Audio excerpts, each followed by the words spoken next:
कहानी के शुरू में हम कुछ रोबोटिक खिलौनों को देखते हैं जिनको एक कंपनी ने बनाया था। ये खिलौने ऐसे थे जैसे बच्चों के दोस्त हो।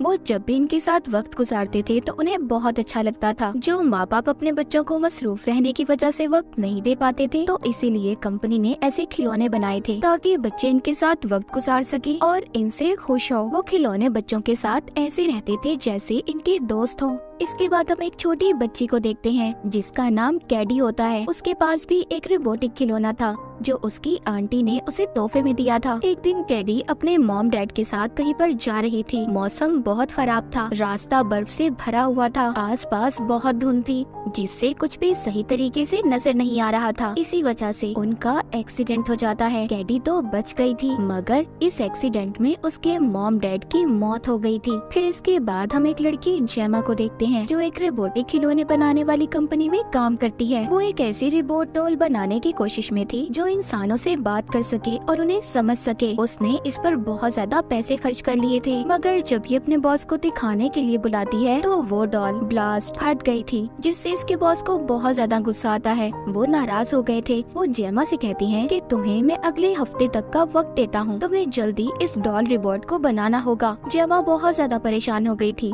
क्योंकि उसे जल्दी एक डॉल रोबोट खिलौने को तैयार करना था। जेमा अभी इसी परेशानी में थी तभी उसे हॉस्पिटल से फोन आता है। यहाँ पर हमें पता चलता है कि जेमा कैडी की आंटी थी। इसको जब एक्सीडेंट का पता चलता है तो ये फौरन हॉस्पिटल पहुँचती है। कैडी का इस दुनिया में जेमा के अलावा कोई भी नहीं था, इसीलिए कैडी की कस्टडी जेमा को दे दी गई थी। इसका मतलब ये था कि आज के बाद कैडी जेमा के साथ ही रहेगी। पर अब जेमा के पास भी कोई और रास्ता नहीं था, इसीलिए वो कैडी को अपने घर ले आई थी जहाँ पर वो अकेली रहा करती थी। वहीं पर जेमा की एक नेबर पड़ोसन भी रहा करती थी जिसका डॉग बार बार जेमा के घर आ जाया करता था, तो वो अपने डॉग को वापस भेजने का जेमा को बोल रही थी। रात को कैडी को जेमा जब सोने का बोलती है तो कैडी कहती है कि मुझे कहानी सुननी है जो मेरी मॉम रात को मुझे हर रोज सुनाया करती थी। तो जेमा इसको अपने मोबाइल से कहानी सुनाती है और सोने का कहती है, जिसके बाद वो अपनी दोस्त को फोन करके कहती है कि मैं नहीं जानती कि मैं कैडी का ख्याल रख पाऊंगी भी या नहीं, और हमने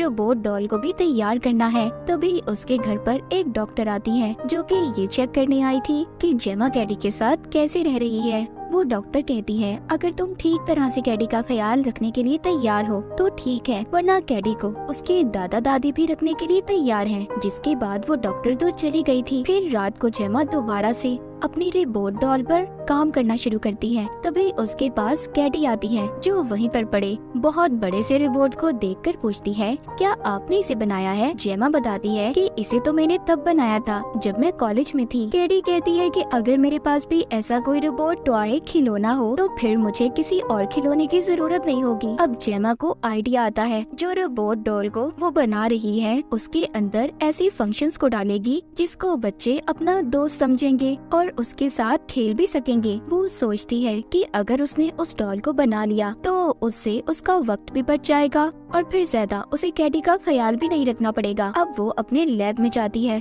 उस रोबोटिक डॉल को तैयार करना शुरू करती है। उसकी आंखों में कैमरा लगाती है जिससे वो रिकॉर्डिंग कर सकेगी और उसके दिमाग में ऐसे सिस्टम को स्टोर करती है जिससे वो सभी उन बातों को सोच पाएगी जो इंसान सोचते हैं, और उसका चेहरा बिल्कुल वैसा लगाती है जैसा कि एक प्यारी सी डॉल गुड़िया का हो। जेमा ने इतनी कोशिशों के बाद बहुत ही प्यारी सी दिखने वाली डॉल को तैयार कर लिया था। उसने इस डॉल को बिल्कुल वैसा बनाया था जैसे एक जीता जागता इंसान हो। वो सोच समझ सकती थी, उदासी खुशी सब था इस डॉल के अंदर, और इस डॉल का नाम वो मेगन रखती है। अब ये अपने बॉस को मेगन का टेस्ट करने बुलाती है जहाँ पर ये कैडी के साथ मेगन को बिठाती है। तो मेगन कैडी की बहुत ही प्यारी तस्वीर बनाती है जो देखकर वो बहुत ज्यादा खुश हो गई थी। तो मेगन भी कैडी की खुशी को महसूस करके खुश हो रही थी।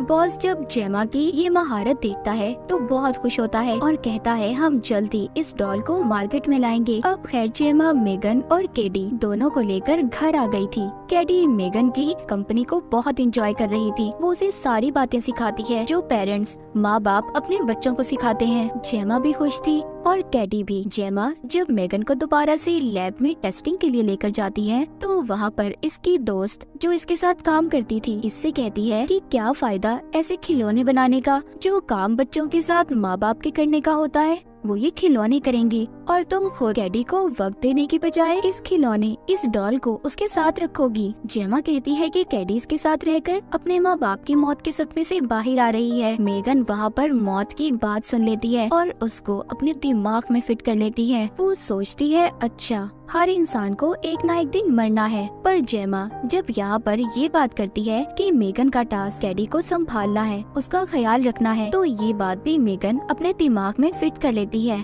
अगले दिन से मेगन ने कैडी का ख्याल रखना शुरू कर दिया था और अंदर ही अंदर कुछ और भी सोच रही थी। कैडी जब बाहर खेल रही थी तो उसका तीर कहीं पर गुम हो गया था। उसको ढूंढने का जब वो मेगन को कहती है तो वो उसको स्कैन करती है जो पास ही घर में गिर गया था, पर वहाँ पर डॉग था जिसने मेगन को पकड़ लिया था। कैडी जब मेगन को छुड़वाने जाती है तो डॉग ने कैडी को भी काट लिया था। तभी उधर जेमा आकर उसको बचाती है और मेगन को भी। मेगन यहाँ पर अब अपने दिमाग में कुछ और बातें भी बिठाने लगी थी। वो उसी रात उस डॉग को अपने पास बुलाकर मार देती है, यानी कि यहाँ से मेगन अब इनके लिए खतरनाक खतरा बन चुकी थी। अगले दिन जेमा की प्रेजेंटेशन थी जिसमें कैडी को भी उसके साथ जाना था। जेमा कहती है कि अगर तुम्हारी तबीयत ठीक नहीं है तो रहने दो, क्योंकि उसको सबके सामने मेगन को कैडी के साथ पेश करके ये बताना था कि कैसे मेगन कैडी का ख्याल रखती है। लेकिन कैडी जाने के लिए तैयार थी।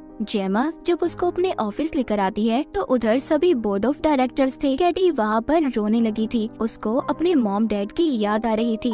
जब मेगन उसको रोता हुआ देखती है तो उसके पास आती है और उसको ऐसे चुप करवाती है जैसे उसकी बड़ी बहन हो। वहाँ पर मौजूद जो लोग मेगन को देख रहे थे वो काफी खुश होते हैं और जेमा को आगे भी कॉन्ट्रैक्ट देने का कहते हैं। तभी हम देखते हैं कि एक आदमी जेमा के लैपटॉप से उसके प्रोग्राम को चुरा लेता है जो ये दूसरी कंपनी को बेचने वाला था। अगली सुबह जेमा कैडी के साथ थी। वो उससे बात करने की कोशिश कर रही थी पर कैडी तो मेगन के साथ ही मसरूफ थी। फिर थोड़ी देर बाद डॉक्टर आती है जो कैडी को चेक करने आई थी। वो वहाँ पर जब उसके मॉम डैड के बारे में बात करती है तो वो थोड़ा सा उदास हो गई थी। वो रोने लगी थी। तभी ये देखकर मेगन डॉक्टर के पास आकर कहती है तुम्हें कैडी को रुलाना नहीं चाहिए था। ये सुनकर डॉक्टर तो जैसे डर सी गई थी। उसे समझ आ गई थी कि इस डॉल रिपोर्ट के अंदर क्या चल रहा है। डॉक्टर जब जेमा से बात करती है तो वो बताती है कैडी को मेगन ने बहुत संभाला है, वो अब ठीक हो रही है। डॉक्टर कहती है वो बात तो ठीक है पर कैडी को किसी इंसान की जरूरत थी और वो जुड़ी भी है तो किसके साथ?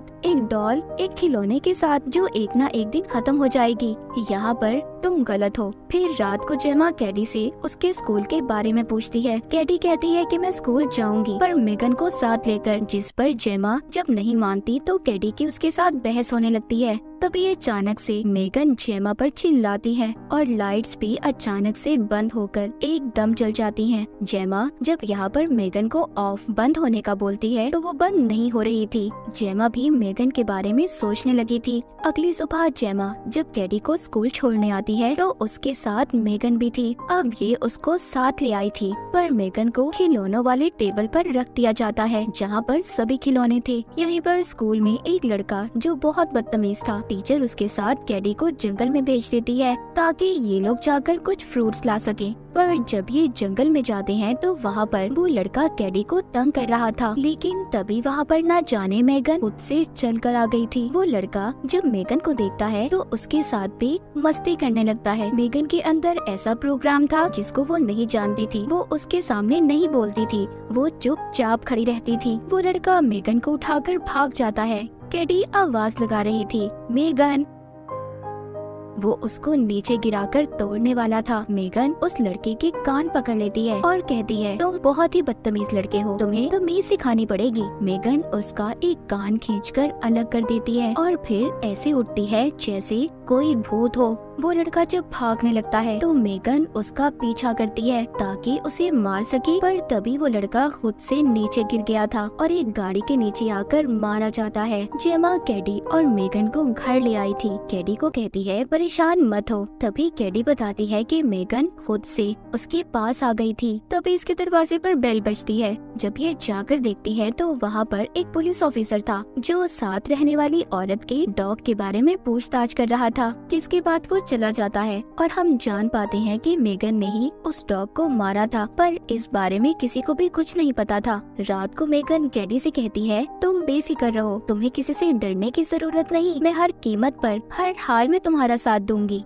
फिर ये कैडी को लोरी सुनाकर बाहर आती है और उस औरत को भी अपने पास बुलाकर बहुत ही बुरी तरह मार देती है जो अपने डॉग को ढूंढ रही थी। अगली सुबह जब पुलिस ऑफिसर पूछताछ करने जेमा के घर आते हैं तो वो जेमा से कहते हैं, जब भी किसी की मौत हुई तब भी आपकी ये डॉल उसके पास ही थी। जब उस लड़के की मौत हुई तो ये डॉल उसके पास थी और अब इस औरत के पास। देखिए, मैं शक नहीं कर रहा, आप बस इसकी रिकॉर्डिंग को चेक कर लें। जेमा को भी इस बात पर शक हो रहा था। जब ये मेगन के अंदर की रिकॉर्डिंग्स को चेक करने लगती है तो कुछ भी नहीं मिलता। ऐसा लग रहा था कि जैसे मेगन ने खुद ही अपनी रिकॉर्डिंग्स को डिलीट कर दिया हो। तभी अचानक से किसी भूत की तरह मेगन वहाँ पर आ गई थी। जेमा उसे देखकर डर जाती है, जिसके बाद वो मेगन के बटन को बंद करती है और उसको वापस से अपने लैब में ले आई थी, क्योंकि मेगन अब उसको खतरा लग रही थी। पर उधर कैडी उससे नाराज थी कि उसने मेगन को क्यों बंद किया। जेमा अपनी कंपनी में आकर सबको मना करती है कि हमें अभी इसको लॉन्च नहीं करना चाहिए, यानी इसको सबके सामने अभी हम नहीं ला सकते। मुझे लगता है ये इंसानों के लिए खतरा है। पर उसके साथ जो काम करते थे कहते हैं, कोई बात नहीं, हम इसके प्रोग्राम को बदल देंगे, पर हम इसको रोक नहीं सकते क्योंकि बॉस के इस पर बहुत पैसे खर्च हुए हैं। उधर कैडी बहुत दुखी थी, जिसको डॉक्टर समझा रही थी, क्योंकि कैडी मेगन को नहीं खोना चाहती थी। जब उधर जेमा आती है तो कैडी इतने गुस्से में थी, वो जेमा पर हाथ उठा देती है, पर जेमा उस पर गुस्सा नहीं करती, बल्कि प्यार से उसे समझाने की कोशिश करती है, जिससे वो मान भी गई थी। अब ये कैडी को अपने घर ले आती है और पीछे अपने दोस्तों से कहती है कि प्लीज तुम लोग संभाल लेना। पर हम देखते हैं कि मेगन खुद ही चलने लगी थी। वो पहले वहाँ पर जेमा के दोस्तों पर हमला करती है, जिससे वहाँ पर एक हलचल मच गई थी। इस बात का फायदा उठाकर मेगन बाहर लैब से भाग जाती है। फिर वो जेमा के घर आकर उसी पर हमला करती है। जेमा बेचारी अपनी ही बनाई हुई चीज से खुद को बचा रही थी।